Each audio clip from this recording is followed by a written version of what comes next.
Welcome to the Circle Investor Podcast. If this is your first time listening to the show, we talk about all things Central Indiana real estate, business, and beyond. If it's not your first time listening to the show, then welcome back. On today's episode, we talk about, listen, you cannot outsave the market.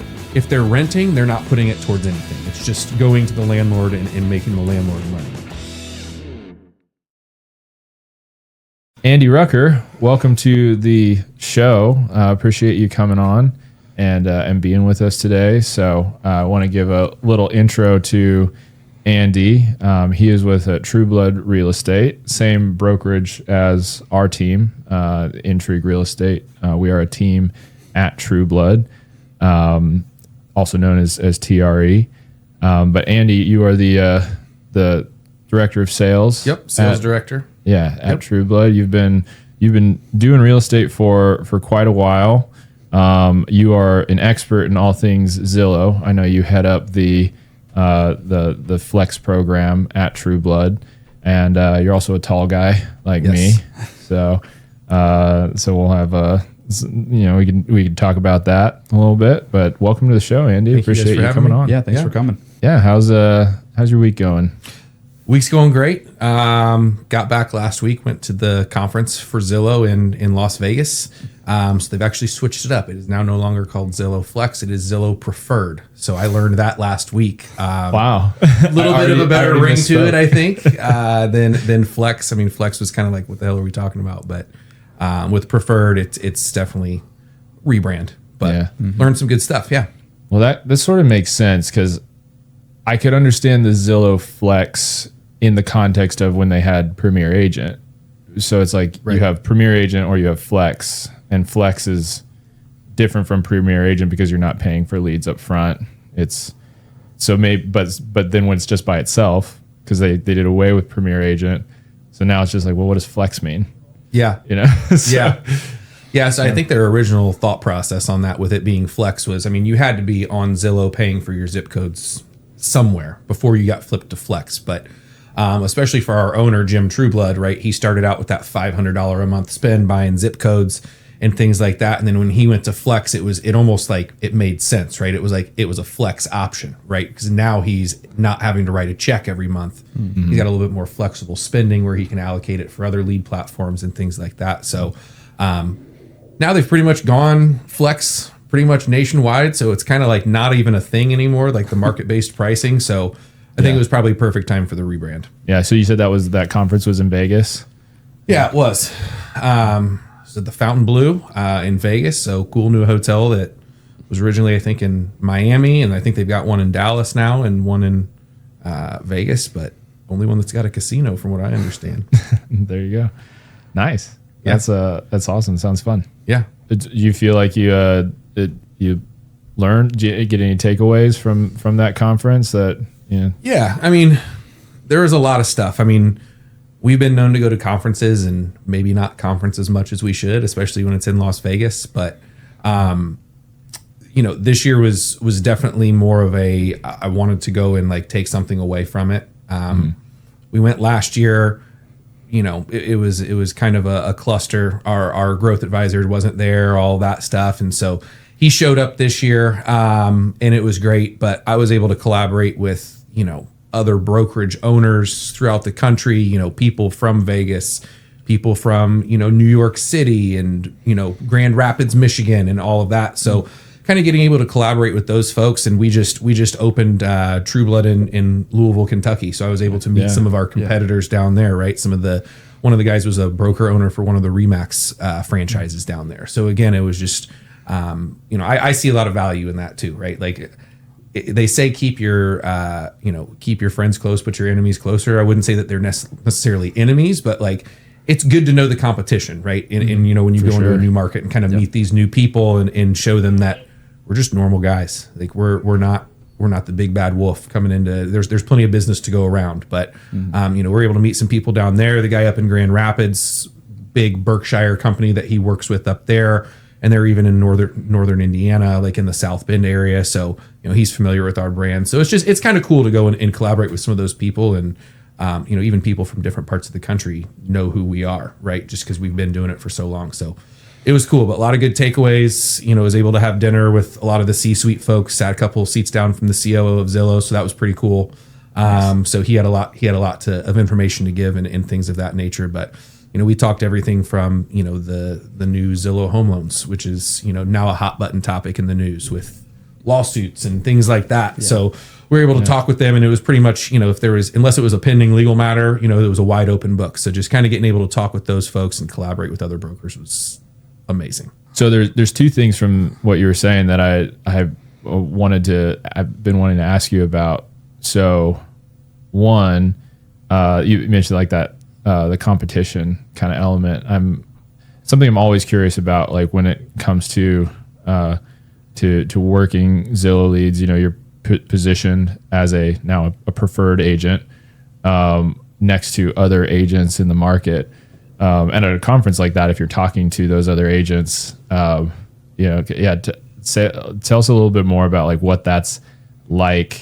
You know, do you feel like it's a little bit of a chess game where it's like, how are you working, Zillow leads? Like what's working for you guys? And it's like, do you feel like they're giving you good information or? So it's definitely a chess game. I think that's the best way to describe it. The biggest thing is if you're talking to somebody that's in a market that you're not in, they'll give you everything because you're not their direct competition. Us being the new guys on the block in Louisville, that I kind of approach that differently because we are new in there. So like, I'm not trying to come on their turf and, disrupt what they're doing. I just want to grow on what we're doing and take what they're not handling and absorb that into our business and our market share. So, yeah, with the guys in Louisville, I'd be lying if I didn't start off with, talking to them about their brokerage and kind of what they saw there, if they'd be interested in potentially meeting for a lunch or a cocktail when we got back, to the Midwest. But, I read the room on that and it's like, they're all very established. And one of them being an owner of a Remax franchise that he's obviously not going anywhere. And I don't blame him. He's built his business there. Yeah. No reason for him to uproot and go over to the unproven folks in Kentucky. So, but yeah, I sat down in a room with probably 15 other brokerage leaders from across the country, and we met with, some of the other folks from Zillow, some of the C-suite guys, and it was more of a roundtable discussion. So just kind of talking with them about their different processes and things like that. That's huge. That's what we've done. Really, us and our owner have done over the last month or so. He was at a Realtor.com summit in Salt Lake City. I was at the Zillow conference in Vegas. And we collaborated with all sorts of different people, but we've been known to in the past work with other brokerages, more recently one in Seattle, and we've collaborated with them. Like, how do you guys run your structure, your corporate structure?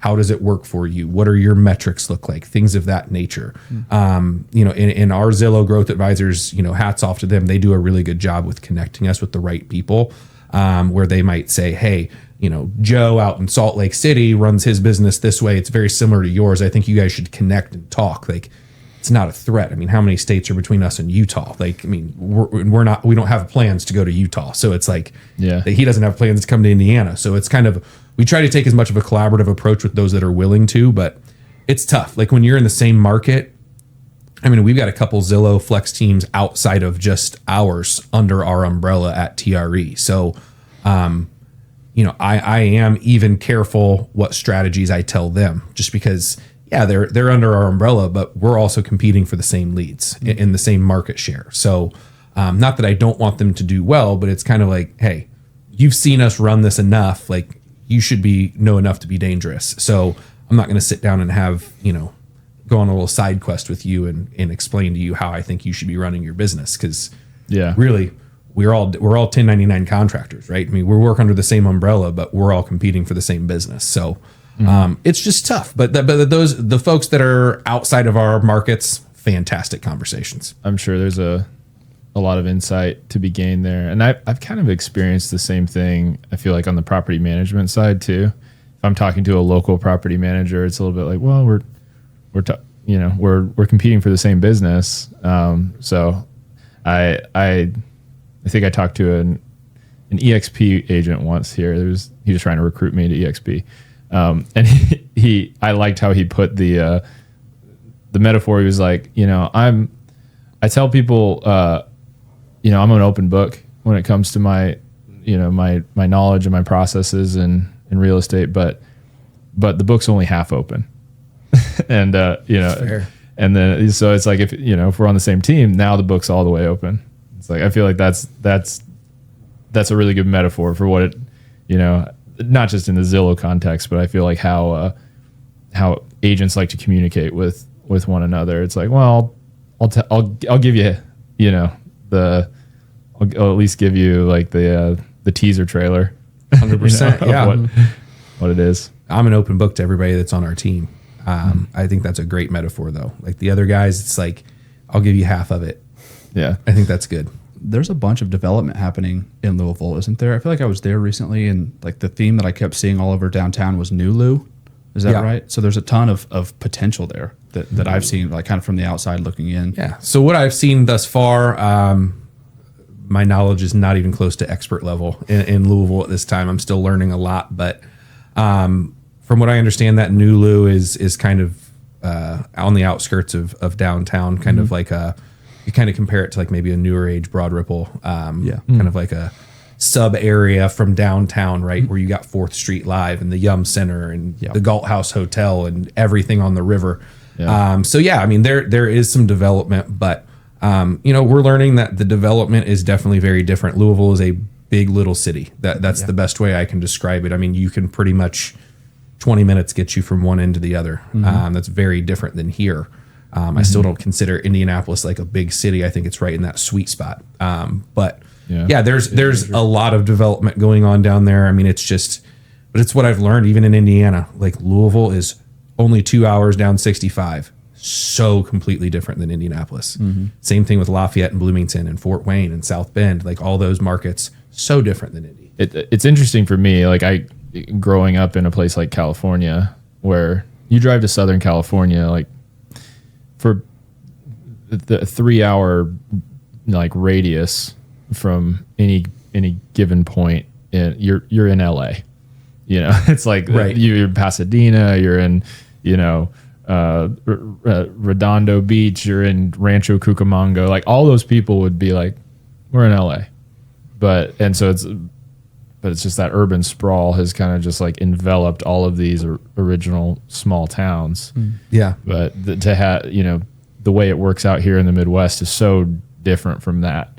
Having like you were saying, like the different identities for each of these either mid-major or smaller city kind of locations. Like each one has its own identity and sort of its own subculture. Yeah. You're from Indy originally, right? Yes. Yeah. Okay. So any reason to leave, or are you here for good? I mean, I'm in real estate, so why would I leave now? Yeah. Right? I'd have to uproot everything. I mean, there's been interest, before I got into real estate in 2014, my wife and I were not married, not engaged yet. Right. I was actually working like property management, like multifamily stuff. And that's actually kind of how we met was through that industry. But, multifamily, we could have picked up and moved anywhere we wanted to.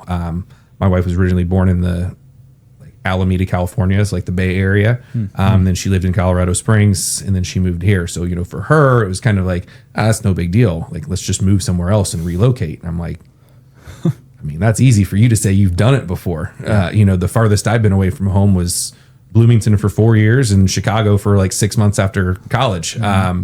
So, I've really never left the Midwest. So, thinking of an idea of moving to Colorado or, wherever was a big deal. So never really been keen on doing that. But I mean, I could see us maybe jumping somewhere else come retirement, kids are in college or out of college, just for a fresh look. But, my family's here, my sister's here, all my friends are here. And, now her friends, the majority of them are here too. So it's kind of like we don't really have a reason to. Like Ryan's a transplant from California, but I feel the same way about Indiana. Like there's lots of things to love about it. There's some things that I wish I could change, but like my entire lineage is here. All of my aunts and uncles and cousins, all my friends and work and everything. And it would be just kind of mind boggling to like just uproot everything. And So you're talking about like the negative things like snow in the beginning of November? yeah.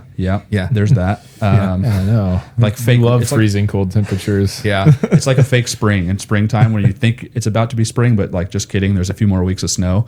We got like a fake winter. Yeah. Where now it's going to be 65. It's like I'm heading to St. Louis this weekend and I'm like, great. Like I got my quarter zips, everything packed, and I'm looking at the forecast. I'm like, it's supposed to be 77 degrees on Saturday. Yeah. Like, but I'm going to a hockey game, so it's going to be cold inside. I can't wear shorts.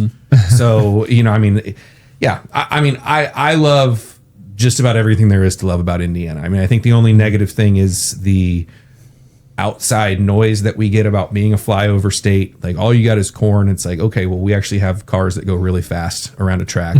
And we've got the Pacers and the Colts, and we've got we're a sports town now, right? Like everybody's thriving. Yep.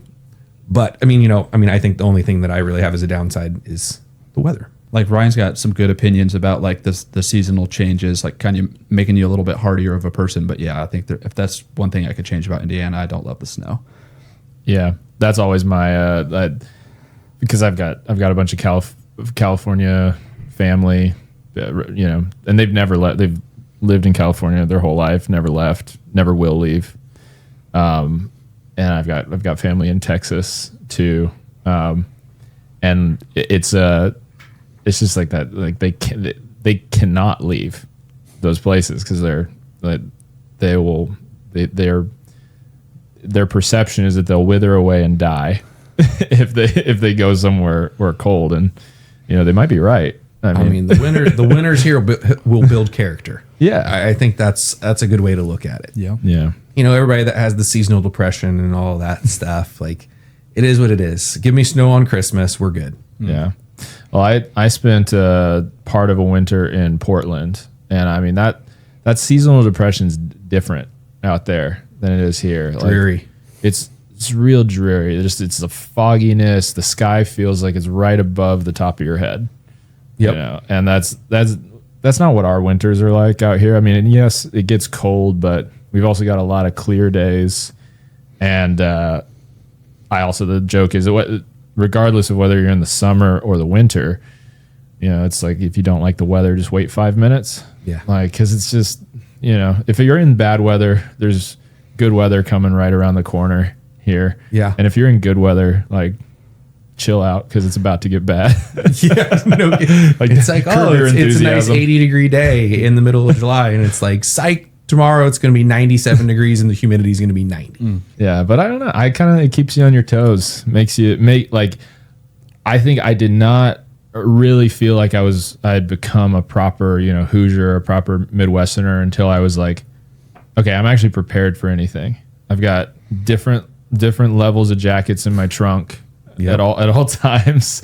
I've got the proper footwear. My first year living in Indianapolis, I'd get caught, taking the trash out in my gym shorts and flip-flops in January all the time because, I was a Californian. So I was like, I didn't have the mindset of like, just be prepared for the elements because, you don't know what they're going to be. If you're in Indiana, you got to have 4 jackets. You got to have a windbreaker. You got to have like a light soft shell jacket. And you got to have like your nicer wool jacket. You got to have a snow jacket. Yeah. So I feel that on all levels. Yeah. There's also plenty of Hoosiers who will do what you just described too, like take out That's their trash because they're just like, it's only 30 degrees. I do that all the time. balmy It could be out there. 5 degrees. When I went to high school with a couple guys that wore shorts year round, they were like, it's hot in school. I'm like, but it's 4 degrees outside. Yeah. But I think the big difference is doing it intentionally, where it's just like I'm all right with it. I'm accepting. I know it's cold out there, but it's like a cold plunge without water. I'm just gonna go do that. But it's different when you're like you're not used to seasons, and then you just walk outside and you're sad and miserable because you're like my toes are cold. Yeah. That's why you got to get the slides and wear the socks with the sandals to take out the trash. Yeah, that's by the way, very very much a Midwestern style. The slides with socks with the sweatpants and a hoodie to complete the look. That look, we had a word for that in California, just to give you some alternative culture. And this was also, I think, a millennial thing versus I think Gen Z has really more so embraced socks with slides or socks with like flip flops. But that's for one thing, California was like with the beach culture, it was always like you had to wear like even slides were not seen as like a good, it was, you had to wear the rainbow sandals, like the flip flops. And if you were ever wearing socks with those, they called those people shoebies. So shoebies were like people who wore like socks with sandals or people who wore like lace up sneakers and socks on the beach versus being barefoot or just wearing sandals. But I don't know. I thought that was a tough one for me to break mentally, is like, I can't do that. I can't wear socks with slides, but it's so practical when you're here. Like in the winter, like you got to keep your feet warm. I'm not saying it's socially acceptable or fashion. Yeah. I don't even know the word for it. I don't care. I don't care. I mean, it works, right? If it works, I'm going to do it. It's extremely practical. So fashionable. That's the word I was looking for. But slides in the Midwest are like house slippers for most of the country, right? Like it's just, I have socks on right now. I'm going to put my slides on. Well, and you just got to have the solid sole black or blue Adidas. Yeah. Yep. The ones that have been popular since the early 90s. Mm-hmm. Yeah. That's the best ones. I've tried the Lulu slides. They don't hold a candle to the Adidas ones. I'll go out and get my hot tub, and like the Lulu ones, it's like you got a saltwater tub. It's like it's now covered in like salt crystals. And like the Adidas ones that are like, $20 at Shoe Carnival are way better. Yep. Yeah, nothing beats the Adidas slides. I tried to get on the Crocs game for a while, and Crocs are comfortable. I'll say that, but I just, for whatever reason, my go-to is still the Adidas slides. Absolutely, yeah. Like, they just work. They're the right weight. Just everything about them. Yep. And they haven't changed them in 30 years. That's probably why. If it ain't broke, don't fix it. Yeah. Yeah, exactly. And I do think it's fashionable, because to bring it back to real estate, that argument of, does form follow function or does function follow form? I'm very much I believe form follows function. I agree. So it's like, if it's practical, if it works, that's art. Yeah. Yeah. Well, speaking of real estate, I was kind of curious. You mentioned 4 years at IU, I assume. And then you mentioned a transition, maybe a transitionary period in Chicago, but then you got into property management for a while, which led you to real estate. I'm kind of curious to hear about your background and your journey and what brought you to where you are now. So, went to IU, had the dream I wanted to work in sports. That was my end all. So, sport communication major, minor in telecommunication. Don't know how I got the minor and the major done in 4 years, but I did. A lot of 15 credit hour semesters, I guess. But got out of school, didn't do any of that. The economy was kind of back on the rise from the crash, and the sports leagues, NBA, NFL, all that stuff, they had frozen their job market. So I had to pivot pretty quickly. So I come from a background, my mom and dad both in sales. My dad was in medical device sales. My mom was in pharmaceutical, and my sister was doing some tech sales. So I was like, well, I guess I'll just follow the family line here and go get into sales. So went to Chicago, actually worked for a telecommunication company up there, and was just out in like Schaumburg and like the burbs, like knocking on doors of businesses. One of my first sales calls I ever did, the gal behind the desk picked up a bat and was like, I'm not going to name the company, but it was like, "You was so-and-so." And I said, "Yeah." And she held up the bat and she said, "Get out of the office." And I was like, damn, Chicago's a little different than Indy. These people really don't care up here. So, did that. It was just not for me. Had an opportunity to come back to Indianapolis and work for Angie's List. So I did that. And I did that for a couple of years. Ended up leaving there, and somebody that I worked with at Angie's List called me, and she was like, "Hey, I know that you're, working part-time doing this and that. But I've got an opportunity for you if you want to come work at this apartment community that I'm going back to." I said, "I'll give it a shot. Like, it's got to be better than what I'm doing now." So I went and worked at a apartment community out in Lawrence. was just a leasing agent there, and it was great. I mean, I enjoyed myself. I enjoyed the process. Learned very quickly that real estate was going to be different than any kind of other sale that I've done, just because you were messing most of the time. You're messing with somebody's personal life, right? It's not like, you can't say it's just business, right? It's like, no, this is my housing situation. It's not just business for me.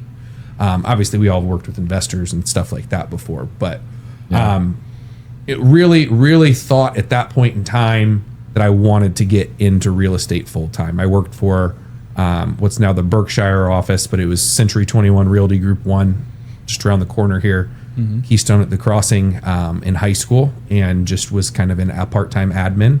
This was pre-booking showings on the internet, all of that stuff. It was, we get this big yellow book I was gonna say, with the listing MLS info. book. Oh yeah, the big MLS book and all of that. So I saw what it was like before internet took over the industry, for sure. I mean, internet was definitely coming very quickly behind that. That was 04, 05. So I always had an interest. I mean, my one regret is I didn't just go take a real estate class while I was in college and go work for a real estate company down in Bloomington part-time. If I could do it all over again, I would, but I had other priorities, like, normal college life stuff. So I went and worked in the multifamily sector, and then actually met a broker. He had his own company, and he had his own property management company, and he wanted me to come work for him. So I went and got my real estate license and worked for him and did some single family property management stuff. So that was, like I said, that was end of 13, beginning of 14 when I did that. And then, so I jumped into real estate full time in 2017. That was when I was like, it's make or break. It was, I don't want to keep sitting here at this desk and just, working property management stuff. Because I was still in an office every day. I didn't like the environment. I felt like the environment I was in with that company was a little bit toxic.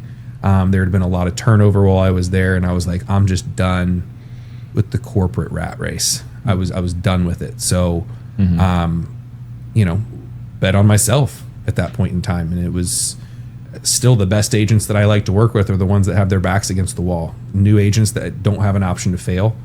And I didn't, because I know that I didn't want to go back to sales and cold calling and all of the fun stuff that goes with it. So, dove in head first, and here we are, a short 8-9 years later now. But, and I was really given an opportunity to succeed. And I give all the credit to our owner, Jim Trueblood, because I was his maybe third buyer's agent that he ever hired. I mean, he's spending $1,000 a month on Zillow leads and dishing them out to us. And we kind of had to help get, his success, or my success was his success. But, he basically gave me all the tools that I needed. And I just had to figure out what levers to pull and what tools to use. But, that's just kind of what led me here. We were at another company for a year. And then we started Trueblood in the fall of 2018. So again, been there since the very beginning, but it's been a hell of a ride. I mean, we started with 18 of us. Now we're at, over 220 total across the board. So, as you can imagine, we've shifted from more of a startup mode to enterprise mode. And so when doing that, there's positions that need to be created. And, I was blessed to be given the opportunity from Jim right after my second child was born. Like, hey, you've done this, you've built your business, I trust you. Like, I think you should come in and manage the sales staff, right? You can talk with new agents that come in, tell them your story, explain to them how you've done things, and how things work. And so that's kind of what's led us to today. So, just really getting to this point was just really just betting on myself and not having that option to fail. But I think you got to do that if you're going to get in the real estate game. You got to bet on yourself at some point in time. I feel like I find so much of your story like relatable to kind of how I got led into real estate too. It was just had that first job out of college. I didn't know what I didn't know, and it was like, I think, remind me what you go to school for? Sport communication. Yeah, sport communication. Yeah. It's like you have this like almost you're trying to picture what this career is that, while you're, I majored in international business and I got local business now. Yeah.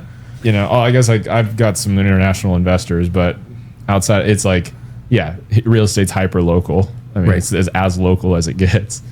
I was an econ major too. I probably used that a little bit more with the real estate market. But I pictured myself going into like very operations heavy side of working for some Fortune 500 company. And the reality is like, at least with my experience, and I worked in logistics. Before that, I worked for Jimmy John's Corporation. I was like auditing, stores for them. And, not saying anything specific about any of the companies I worked with, but, I just found working in a W-2 environment, I was just limited, in terms of like the effort I put in and what, I could kind of get out from that, or just how strategic I could be in growing the business and creating kind of new things and being able to provide value to clients. And I think that's what what really drew me to real estate. Something you said about when your time as a leasing agent, like you learn quickly that this is personal. Real estate, whether you're leasing a property to somebody or you're helping somebody buy a home or sell a home, like you're dealing with like their personal life. And it's hard for, people to treat it like it's just business. And one of the brokerages that I was on early on, something my managing broker said that always stuck with me was, I didn't get into real estate because I like selling houses. I got into real estate because I like working with people. And I feel like that's like a mentality you have to survive in this business. Is like, this is a people business more than it is a house business. Like the house is kind of just it's the vehicle. That's what we're having the conversations around. But it's like it's more like understanding your like, where is my client trying to go in life, and how can we use real estate to kind of help them do that? Yeah, similar trajectory as myself, actually. Marketing major at IUPUI, and what I really wanted to do was sports marketing. But saw similar things after I graduated. Was like anyone who's going to go work like for the Pacers, for example, was going to work very entry level, like ticket sales or like account manager type of job. And so at the time, a lot of what I did prior to meeting Ryan was there was a lot of overlap in my experience with property management. It was just kind of finding the right avenue to go into. And so while I never really spent time as like a leasing manager or leasing agent of any kind, I kind of jumped right into the deep end with helping Ryan run Intrigue Property Management. But it's very much just talking to people every day. Like that's most of what we do, is just having conversations and kind of help guide people in the right directions. And then on the tenant side, it's always personal with tenants. Yeah, because you're talking about where they live.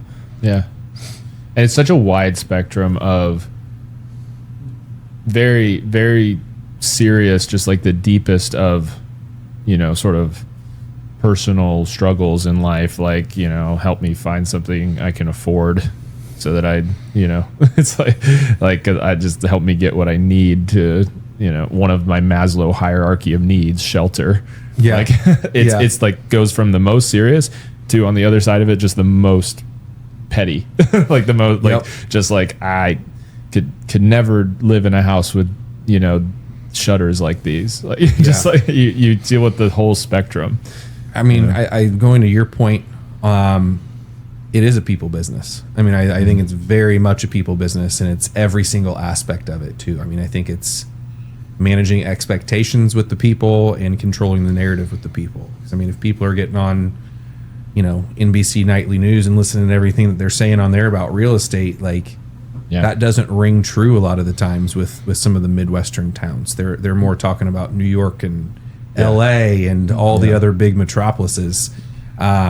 So it's very much controlling the narrative. I mean, with all of these, interest rates and mortgages, that's the big talk right now. Back in 21, people were getting interest rates for 2.5%. And it's like, well, I'm waiting for the interest rates to go back down. It's like, well, you're going to be renting forever then, because they're not going back down to 2.5%, 3%. Yeah. There's going to be a lot of headstones that say, I'm waiting for the interest rates to come down. Or I'm waiting for the market to crash. That was a good one too. It's like, I'm waiting for the market to crash. And it's like, okay, well, I don't know if you have a crystal ball, but I'd like to get in on that action to kind of help me too. But tell me when. How many people in 2020 were like, the market's going to crash in a couple years. Still waiting. It's almost 26 now.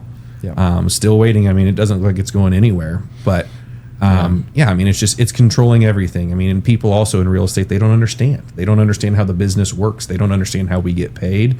They don't understand, how to even buy a house or if they can't afford a house. So it's everything, right? It's managing the person and their thoughts in everything, not in a bad way, but just shifting their focus to be more realistic than what's been fabricated and pumped into their skull. Yeah. Yeah. You're trying to help people have the right mindset. Because I think that's not just true in real estate, but real estate's a place where we experience it a lot. It's that, like, just people getting in their own way. And I feel like that's a lot of whether I'm working with an investor or somebody who's buying a home for themselves, like you explain to me, like, I feel like agents get to this point, like I don't think I felt it for the first few years, because the first few years, like, you're just learning so much yourself. Like, it's almost like everything a client says to you is like, I'm doing real estate right now. Like, I don't know. You're just like, you don't know what you don't know. But I feel like after, I've been doing it 8 years now. And you get to a point where it's like, I'll hear a client just say their exact goal. And I've already got the whole roadmap in my head. It's like, okay, like, you sit in the path, I'll drive. Like, let me just, sometimes I wish it's like that, like, you can lead a horse to water, you can't make him drink. Like, yeah. Sometimes I wish it's just like, just let me tell you what to do, because your goal's achievable. But then people will always find, like, of course you can't do that. Like, people have to make their own decisions, and all we can do as agents is spell out the options. But sometimes you're just like, nah, you're focusing on such little things that are distracting you from, like, the big thing. Yeah. Lack of education. Just the general public is very uneducated in our industry. It's a very public industry, right? People have the for sale signs out front, and they can be armchair real estate agents as much as they want. But at the end of the day, that's where we really have to instill our value. Is leading them to the water and then forcing them to drink it. So, I mean, I think it's just, again, it's all of those things and more. It's so much, but it's very much people. Well, okay. So speaking of real estate, I would love to hear you two as agents in Indianapolis go back and forth a little bit about the idea of a 50-year mortgage. It's popular in the news right now. Is that something we're doing? Is that something people are talking about right now? I think so. Now, myself... Is the leader of the free world... the leader of the free world has proposed it, from what I understand. Yeah. Well, so explain, like, a little bit about how it could work and what the reality is for people. I'm one of the people who was lucky enough to buy, my wife and I, right when we got one of those 2.5-3% rates. And so, like, there's a weird balance between, like, feeling stuck, but also feeling a lot of opportunity in, like, a HELOC loan for a rental property or something like that. But, like, yeah, I'd love to hear your guys' take on, or hot take. Can you get a 50-year HELOC? That's a question, I don't know if any details have been released on No, I know, but I kind of wonder. I wonder what all those other programs, aside from the, the Fannie and Freddie conventional, There's concepts of programs, but I don't know that there's any concrete ones yet. Yeah. Well, I want to hear your take. Okay. Andy. Let me start by saying I'm not a big, like, news watcher. The majority of my information comes from the news channels posting their stuff on social media. and me grabbing it from there. I'm not the guy that goes home and Oh, so you're an American. correct. I am a millennial American. So I mean, the big thing for me, I would say, and again, so I was out at that Zillow conference last week, and one of our agents that I was with, who is very much a news watcher and follows a lot of these different things, he was like, "Well, I think the next thing that's going to happen is I think they're going to have a 40 or 50 year mortgage." And my exact words were, "No shit." Okay, so let me think about that. So like, I pondered on it a little bit, and and then they announced like, "Hey, let's look into this type thing." I don't think it's a good thing for our market specifically. Reason being, going back to what we had just talked about just people being uneducated. I can't tell you how many people that I've talked to that have been like, "Well, I can't afford a house." And it's like, "Well, how do you know?" And they're like, "Well, I don't make a lot of money." And I'm like, "But you pay rent. So Yeah. your money for housing is going somewhere." So, I mean, it's more of an uneducated thing. It's like they just have this opinion formulated. I can't afford to buy a house. I'm not in a position to buy a house. Yeah. And then I get them connected with a lender, and they're like, "Dang, that's actually a lot easier than I thought. And I can afford, my buying power is way higher than I thought it was going to be." Now that's obviously me talking from a Midwestern demographic here, so obviously we're in a very much more of an affordable housing market than if we're on one of the coasts. I don't think it's a good thing here, but I think that people will take advantage of it. I don't think it's a good thing, but I also don't think it's a bad thing, right? So if you've got somebody, I compare it to a car loan, right? It's like you can go out, some people can get away with doing a 48 month loan on their car. But if it's not the payment that they want, they're going to extend that out to a 72 month. And their payment's going to go much lower. So I look at it the same way on mortgages, but it's way longer, right? We're talking about maybe a 2-year difference on a car loan. We're talking about a 20-year difference on a mortgage. Yeah. So I look at it in a negative light of, I think that there's going to be people that take advantage of it, and the banks are going to just bankroll because 20 more years of interest, all of that stuff. So I think the banks are going to benefit from it. I think the general public, I don't think it's a good thing, but if I'm looking at other markets, right, I think that does ring true for the younger generation right out of college, right? Let's talk about the Gen Z folks, whether you love them or hate them. They're not wrong in the fact that their parents maybe bought a house for, pennies on the dollar of what is being charged now.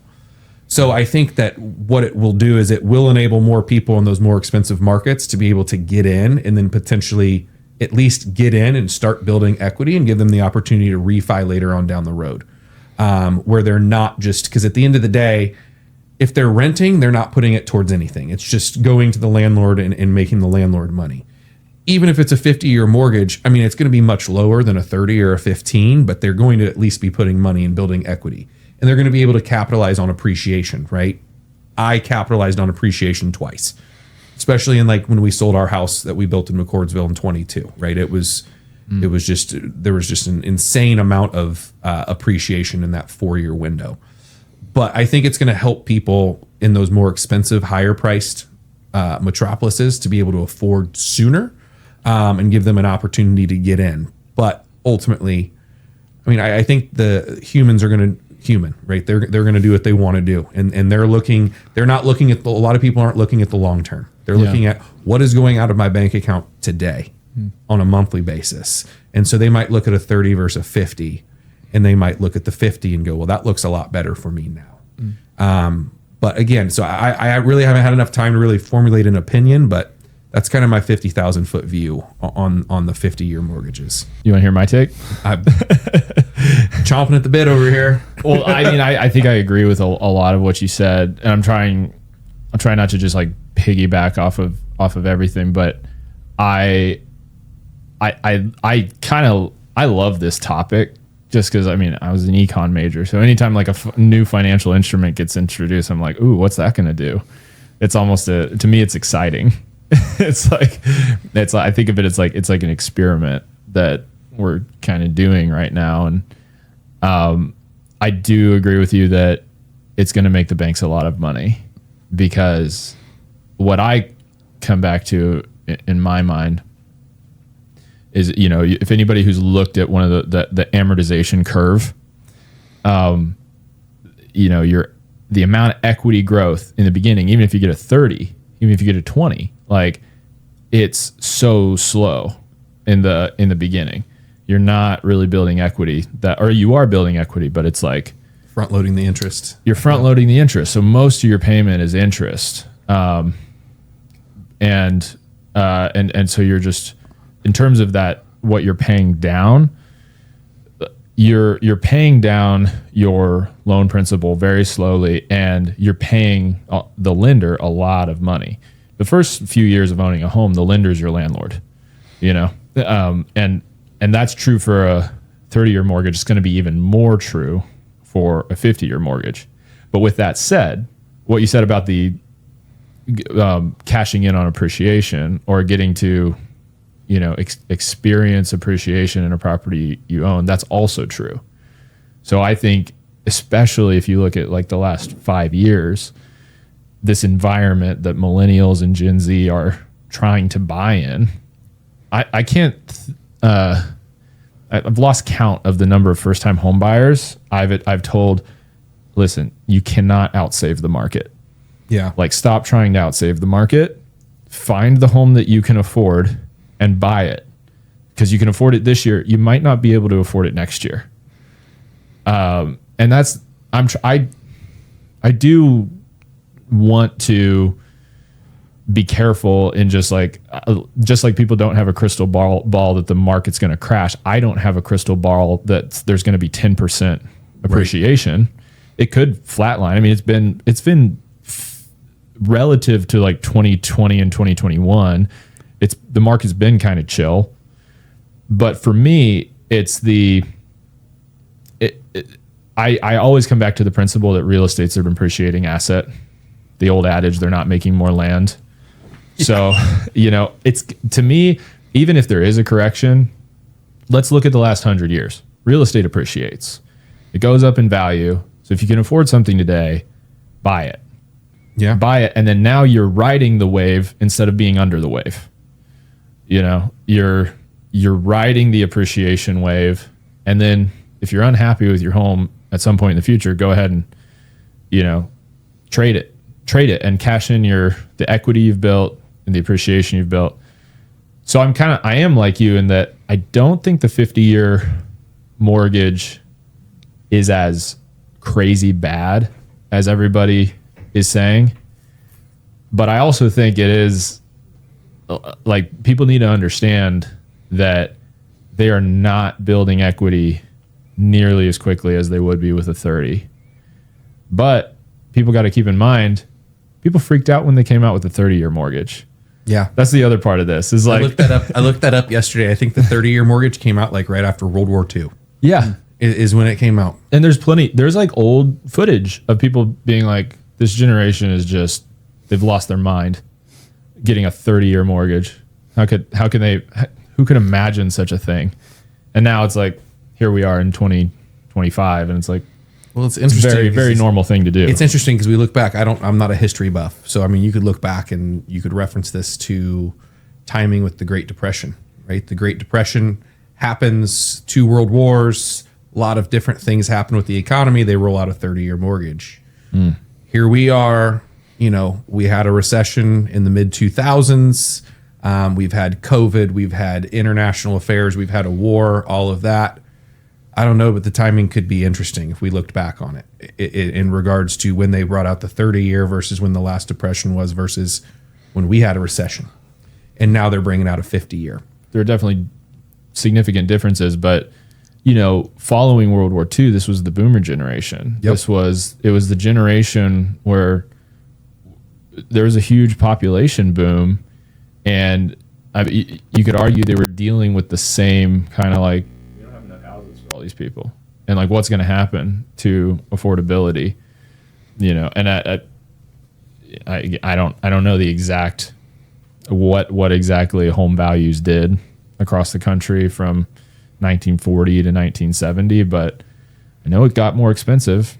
That's the one true through line to all of these points in history, is all of these, all this economic and political turmoil. Real estate's always appreciated. Yep. It's just a real thing. So I think the 50-year mortgage, it's going to be useful for some people. And I do always ask, when I work with people that are considering buying property in Indianapolis, when I, just talk to home buyers in this market or investors, I kind of talk about like renting versus owning. Like if you're in the position where you can afford to own, it's a no-brainer. Like own and start building equity and get a mortgage. Don't just save up until you can buy in cash, because you'll just be saving forever, and you're not going to accumulate cash. If you're a normal person, you're not this exceptional 10x tech startup person. Like if you're a normal person earning a normal income, you're not going to accumulate cash faster than the real estate market grows. So get a mortgage and start growing with the real estate market. But I do try to be introspective and be like, if I'm talking to somebody in New York City, if I'm talking to somebody in LA, would I tell them the same thing? Like with what their values are and what their rent rates are. They have a much different rent to price ratio. And the average person owning is just completely unattainable. But that doesn't mean in principle it's not exactly the same there as it is here. Like owning real estate, if you can afford it, is going to be a better alternative to just paying a landlord. Because it's one step down the supply chain. That landlord owns the real estate and expects you to pay them for, to cover to their cost plus profit margin. And they may have bought it decades ago and whatever, their numbers work, but ultimately they're going to charge you what they can justify charging you based on the market. So I think I don't know about specifically LA and New York, but I think for markets that are, especially markets that are more expensive than Indianapolis and other Midwestern cities, I think the 50-year mortgage is going to be very interesting how it impacts those markets, because it's going to make more of the average people have a chance at owning real estate. And at the very least, even if they're paying a ton of money in interest, and like we said, the banks are benefiting huge here, but they're also, there's something good for the consumer here, that they're locking in their price for the home. They have a payment that's probably comparable to what they'd be paying in rent, if not, maybe in some cases less. And refi in a few years when you can, I'm also hoping that it can help force more education. Somebody might say, "Oh, I'm interested in a 50," and they go talk to the lender, and the lender's like, "Well, you can do a 30. Yeah, why would you do that? No sweat. Why would you do a 50?" Mm-hmm. So that's my hope, right? But I think interesting is the right word right now. There's so many unknowns. I don't think that we know directly what the impact is going to be, but I'm hoping that it turns out to be positive. In the spirit of educating clients in real estate, I think like one interesting perspective that you mentioned was just shifting the attention away from, you're going to be building equity if you buy a house, to you're going to be building appreciation in an asset. And it could be two different things. Like you could pull the money out in the future, or you can just bet on your land and the house itself appreciating over time. Well, and that's something that can be a difficult thing to get people to understand when you're having the equity conversation. Is you build equity two ways. You build equity by paying your principal down, but you also build equity because the value of your asset's growing. Mm. So it's going both directions, creating that equity gap. And people always I think people like to think that I buy real estate if I buy a $300,000 house, it will always be worth $300,000, which is just not true. definitely not for me. After like buying a house in 2019, and then COVID for whatever reason shot the value of my house way up. Yeah. The reason is because it was real estate. Yeah. And people had more time to think about what they should be doing. And a lot of them realized they should be owning more real estate. Yep. I think there was with COVID, there was a direct correlation with like unemployment rate with the interest rates going down too. So again, the econ major can probably speak more to that than me. I think I think the interest rates, that was just another experiment that we had. Interest rates going that low, that for whatever reason it was. I think for people who were like living through it, it was just like, oh yeah, that's cool. But I think a lot of people didn't realize like how significant that was. You want to take the opportunity to talk about like what you have going on, like maybe some social media handles, anything you want to plug while you're here? I'm really bad with my social media, to be honest with you. Also, okay, it's a safe space. Yeah, it's a safe space. Me too. Me too. It's okay. I mean, it's so bad. I mean, and I've tried to get my wife to do it for me, and she's good at it. She's just got a full-time job. So It's like she's not going to take time out of her day to do it. But Ruck Sells Indy on Instagram. Not going to see a lot of posting there, but you might catch some pictures of me and what the kids are doing and things like that on the weekend here and there. But really just kind of our brokerage as a whole. I do kind of want to plug that. Been a battle for me to kind of break a narrative that I think a lot of people in the Indianapolis market kind of see Trueblood as. I was talking to Remington Ramsey with Real Producers like a year ago, and he works in the same building as we do. So he's on the first floor, and so we see him quite a bit.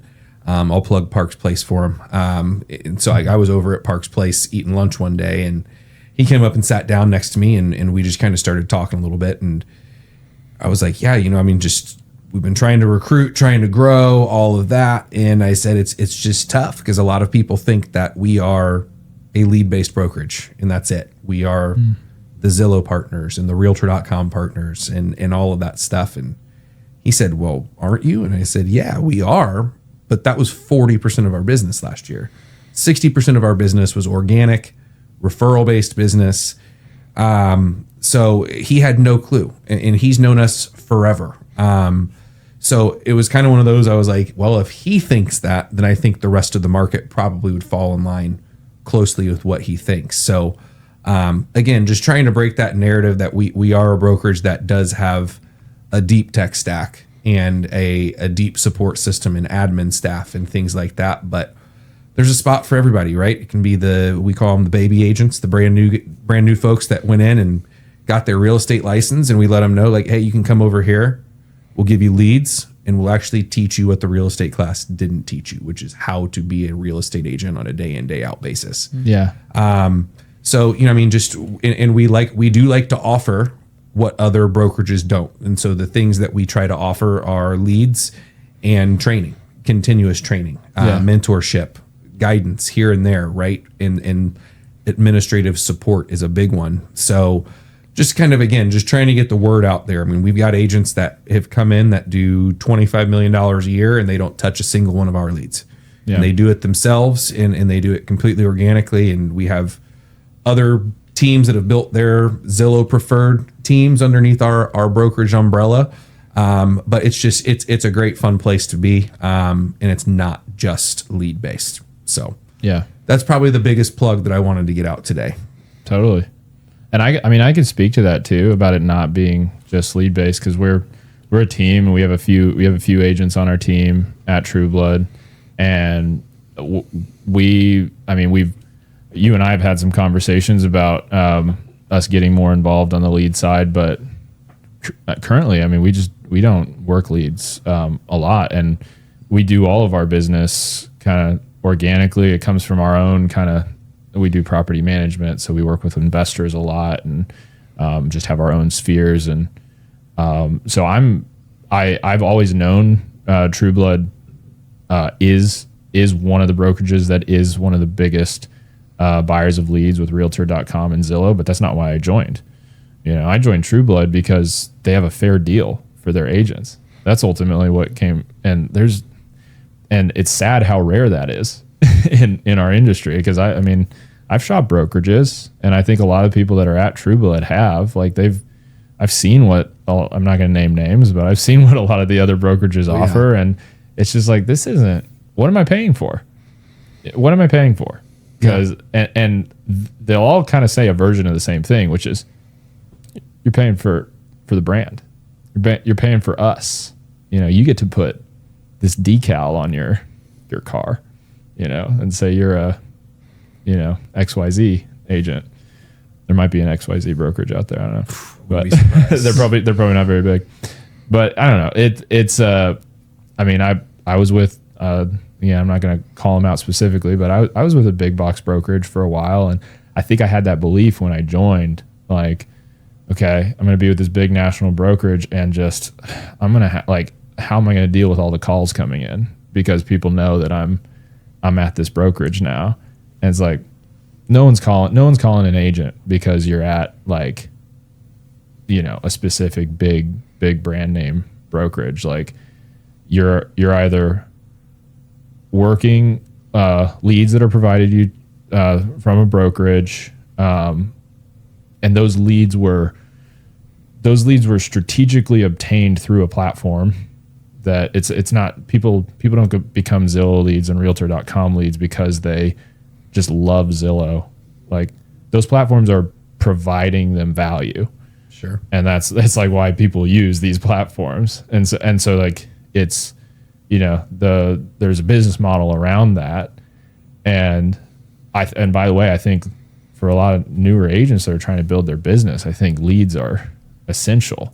Like, cause you need reps. Yeah. Like you need to be walking the walk if you want to be, become an agent and become knowledgeable. So I think that's great that the Trueblood provides that. And I think for agents that don't necessarily feel like leads need to be an essential part of what they do, I think that Trueblood just having a very fair deal with its agents is huge. Yeah, and that's probably when I have recruiting calls with new agents. That's one of the biggest things that we get is, hey, I had somebody the other day, they asked me, they said, hey, what are some negatives? And I said, well, one thing is for sure, we are not a big brand. We're not a big, a big box national brand. I'm a firm believer, because I've seen it. It doesn't matter as much. You are the brand. Somebody's not working with you because you've got that logo next to your name. They're working with you because you are you, and you provide them with the service that they deserve. We've got an agent that came over. Again, I won't name names, but he's still with us. A good friend of mine. He came over and he was doing $6 million a year. He's going to be out the door this year over 25. And he didn't do that with a big brand name next to him. He did that with the Trueblood logo next to his name. And so that is the sticking point for me on why I think brands could potentially matter to certain people, but it's a stigma. I really do think it's that. It's like Ryan said. The deals are great. The brand is recognizable now statewide, and we've grown very organically. So there's a lot to go around, and a lot of different things that are beneficial there. Yeah, the only way to grow organically is to provide real value. Yeah. So it's a good sign, right? That's what's happening. It's what's happening for the clients. It's what's happening for the agents.